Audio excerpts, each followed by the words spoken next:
Tali pusarnya melilit di leher. Kita harus mengeluarkannya.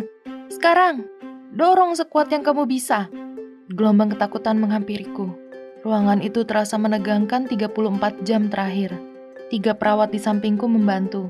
1 orang menempatkan seluruh berat badannya di perutku, sedangkan yang lain memonitor waktu kontraksi dan yang ketiga memegang kakiku untuk memberikan tekanan. Bayiku yang malang. Aku harus mengeluarkannya. Suamiku berada di sampingku dengan tangisan memenuhi wajahnya. Dia meremas tanganku, menatap mataku dan meyakinkanku. Kamu pasti bisa. Aku menyayangimu. Dia sudah hampir keluar. Tubuhku gemetaran. Aku ketakutan. Tapi kukumpulkan keberanianku, kutarik nafas dan berkata kepada diriku sendiri. Oke, bayiku membutuhkanku saat ini. Aku harus mendorong sekuat mungkin. Aku bisa melakukannya. Aku harus untuk bayiku. Semua berawal sekitar 35 jam yang lalu ketika aku sedang berbaring dan terbangun di tengah malam. Kehamilanku sudah 39 minggu dan setiap malam terasa sangat tidak nyaman. Selama 6 bulan, aku tidur menghadap ke kiri, dikelilingi banyak bantal yang memisahkan suamiku semakin jauh. Ranjang kami biasanya terlihat luas. Sekarang, tidak banyak ruang tersisa. Tiba-tiba aku merasakan sakit yang sangat menusuk di perutku. Kulihat jam dan ini baru jam 3 subuh. Jadi kupikir, kenapa sakitnya sekarang? Sebelumnya tidak pernah. Oh Tuhan, apa aku mengalami kontraksi? Aku pun berbalik arah menghadap suamiku dan mengusapnya perlahan yang segera melompat dari ranjang sambil berteriak. Kita harus segera ke rumah sakit. Kita harus menghubungi Doula. Bayi kita akan berada di sini pagi nanti. Oh, aku benar-benar bahagia. Ini merupakan penantian yang panjang, dan kami berdua khawatir karena kami harus kembali memikirkan opsi operasi sesar jika bayi ini tidak keluar juga sampai akhir minggu. Tapi aku berusaha menenangkannya dan mulai menghitung dan mencatat waktu kontraksiku di buku catatan. Antara jam 3 dan 6 subuh rasa sakitnya datang setiap 30 menit sekali. Ini tidak terlihat terlalu buruk, tapi masih sangat menyakitkan untuk mencoba tidur. Di satu titik, aku masih kurang yakin kalau ini benar-benar kontraksi, karena aku kurang tahu seperti apa rasanya seharusnya. Tapi kemudian aku mulai diare. Beberapa teman bilang bahwa itu adalah cara tubuh membersihkan diri untuk menyiapkan kelahiran. Aku pun berpikir, ini benar-benar terjadi. Aku akan segera bertemu putriku. Dokter mengatakan aku harus menghubungi Doula ketika kontraksi mulai terjadi semakin sering, dan Doula akan menghubungi dokter untuk memberitahu jika aku sudah siap melahirkan. Doula adalah pelatih ahli yang berpengalaman dan bisa memberikan dukungan emosional karena mereka sendiri sudah pernah mengalami pengalaman melahirkan. Jadi pukul 7 pagi ku SMS Doula dengan pesan sesuai dengan apa yang ku alami. Hai, kontraksiku terasa tiap 30 menit dan bertahan sekitar 40 detik. Dan aku juga memberitahunya soal diare. Tapi jawaban yang ia berikan membuatku syok. Pertama, ia bilang kelahiran pertama biasanya memakan waktu lebih lama. Dan aku mungkin belum masuk tahap persalinan. Aku tahu itu. Tapi kemudian ia bilang bisa saja kelahirannya masih beberapa hari ke depan dan aku harus berusaha untuk tetap santai dan tidur cukup. Tidur? Dengan rasa sakit ini, aku merencanakan persalinan normal dalam air pada saat itu. Jadi kupercayai ia dan mencoba tetap tenang dan santai. Tapi bersantai terbukti cukup sulit dilakukan dari yang kukira dan ini sudah 12 jam. Perutku semakin sakit, sulit untuk dijelaskan. Beberapa orang bilang sakitnya seperti nyeri saat menstruasi, tapi aku tidak pernah merasakan sakit seperti ini selama aku menstruasi. Sekitar jam 5 sore kontraksi mulai terasa lebih sakit dan waktunya semakin mendekat, 15-20 menit sekali. Jadi kukirim pesan ke Doula lagi dan bertanya, kontraksiku semakin kuat dan sering, apa aku bisa ke rumah sakit sekarang? Tapi dia menjawab bahwa ini belum waktunya, dan sebaiknya aku tetap berada di rumah selama mungkin agar aku bisa lebih santai dibanding di rumah sakit. Ya, bersantai. Saat kami tiba di rumah sakit, perawat membawaku langsung ke ruang bersalin dan memintaku untuk mengganti pakaian dan menunggu di ranjang. Kemudian, dia memasang sabuk di sekitar perutku untuk menilai kesehatan si bayi. Ini disebut non-stress test. Dokter datang jam 2 subuh dan membuatku syok kedua kali hari itu. Biasanya, wanita melahirkan saat serviks mereka terbuka sekitar 10 cm kan? Dan dia bilang serviksku baru terbuka 2 cm. Dia juga mengatakan itu akan berlanjut sampai 12 jam ke depan atau mungkin 1 hari atau 2. Aku kehabisan kata-kata. Aku tidak tahu bahwa aku akan menjalaninya selama itu. Bagaimana mungkin? Saat itu semua mulai terasa samar. Keinginan untuk melahirkan di air secara normal, tanpa obat-obatan yang menyakitkan, terasa menjauh dariku. Tubuhku seakan memberitahuku untuk bilang pada dokter, "Tolong berikan apa saja padaku, yang penting rasa sakit ini hilang." Tapi suamiku tahu betul seberapa besar keinginanku melahirkan tanpa obat-obatan. Jadi dia menyemangatiku untuk bertahan sebentar lagi. Ku bilang, "Oke, akan kuusahakan." Aku mengambil nafas dalam-dalam dan berkata pada diriku sendiri, "Tinggal sedikit lagi, sebentar lagi." Jadi perawat mulai menyiapkan bak untuk persiapan bersalin dalam air di ruangan sebelah. Ruang bersalin didekorasi dengan sangat cantik.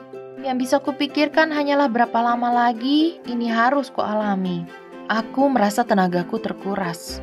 Belum 15 menit berada di ruang bersalin normal saat dokter datang dan bertanya apakah aku ingin disuntik epidural.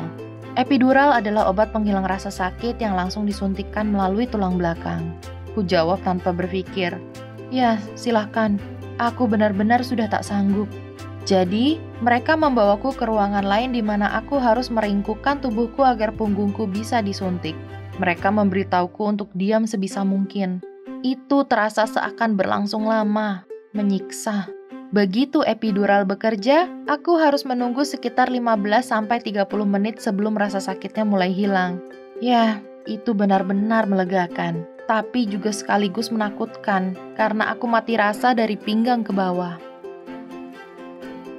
Jam 3 subuh, dokter berkata padaku, "Anda harus mencoba untuk istirahat sebanyak mungkin karena tidak ada yang tahu kapan Anda siap untuk melahirkan. Bisa jadi beberapa jam lagi."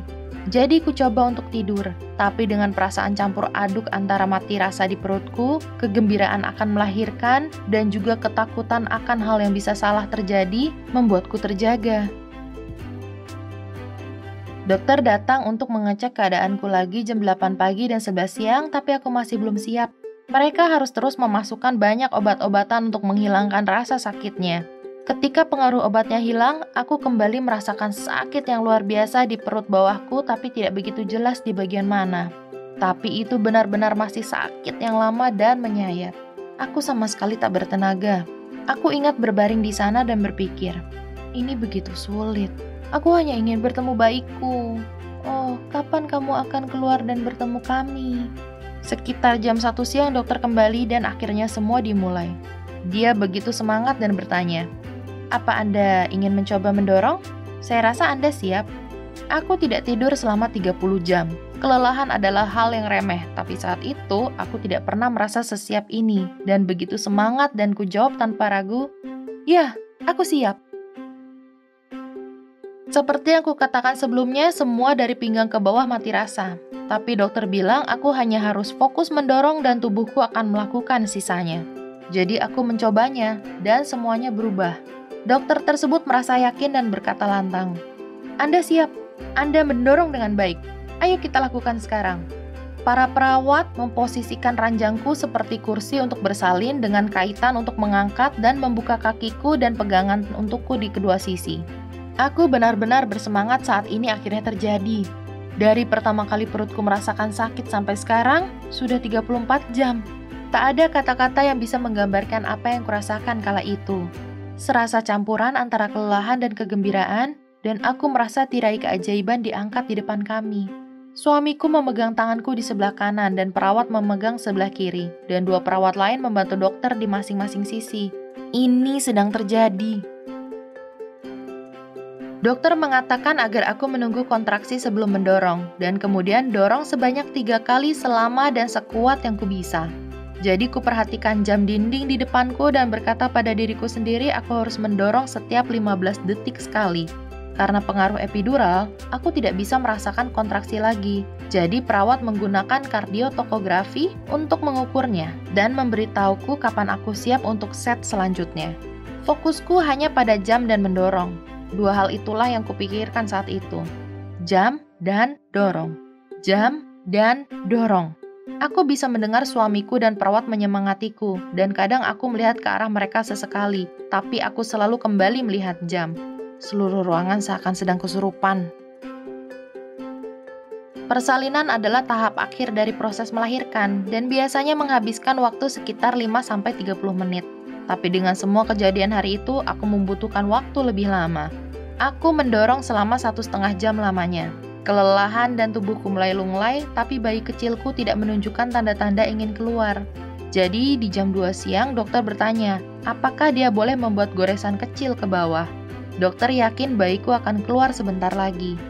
Tentu saja, kataku. Yang kuinginkan hanyalah dia keluar. Aku sangat kelelahan dan jika aku sampai mengeluarkan air mata, aku sudah tidak peduli lagi. Aku akan lakukan apapun agar bayiku bisa keluar. Setelah dorongan demi dorongan dengan seluruh tenagaku, dokter mengatakan bahwa ia melihat kepalanya. Anda harus mendorong lebih kuat, dia sudah sangat dekat, katanya. Aku mengambil nafas dalam-dalam dan berkata pada diriku sendiri, Oke, dorongan kuat, aku pasti bisa. Aku mendorong sekuat mungkin dan itu terjadi.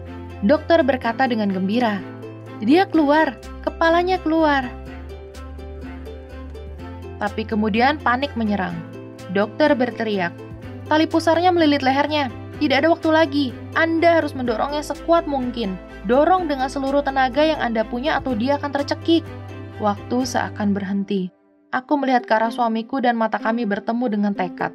Mereka memegang semua bagian tubuhku dan dengan satu dorongan kuat terakhir, seluruh ruangan menjadi sunyi dan diam. Bayi kecil kami, Ray, diangkat dari tangan dokter kami dan seluruh ruangan dipenuhi kegembiraan. Dokter melepas tali yang melilit. Suamiku memotongnya menjadi 2 bagian dan perawat membalutnya dengan kain dan memberikannya pada kami.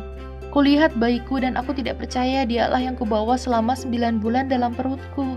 Dia sungguh sangat cantik. Aku merasakan rasa sayang yang belum pernah kurasakan sebelumnya. Dalam beberapa detik kehidupanku berubah. Seluruh tujuanku teralihkan. Keluarga kecil kami bertambah dari 2 menjadi 3. Aku hanya bisa menatapnya terus-menerus. Itu adalah cinta pada pandangan pertama. Itu adalah hari paling membahagiakan dalam hidupku. Aku akhirnya mengerti mengapa orang bilang melahirkan adalah pengalaman yang paling indah. Antisipasinya, syok dan kelokannya, sakit yang teramat sangat yang pernah kamu alami, ketakutan akan kehilangan, tapi begitu mendengar tangis pertama bayi dan menggendongnya, semuanya menjadi jernih dan mencair begitu saja.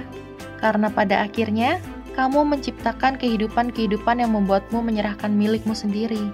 Bagian dari dirimu dan orang yang kamu sayangi, cinta yang baru, anggota keluarga yang baru.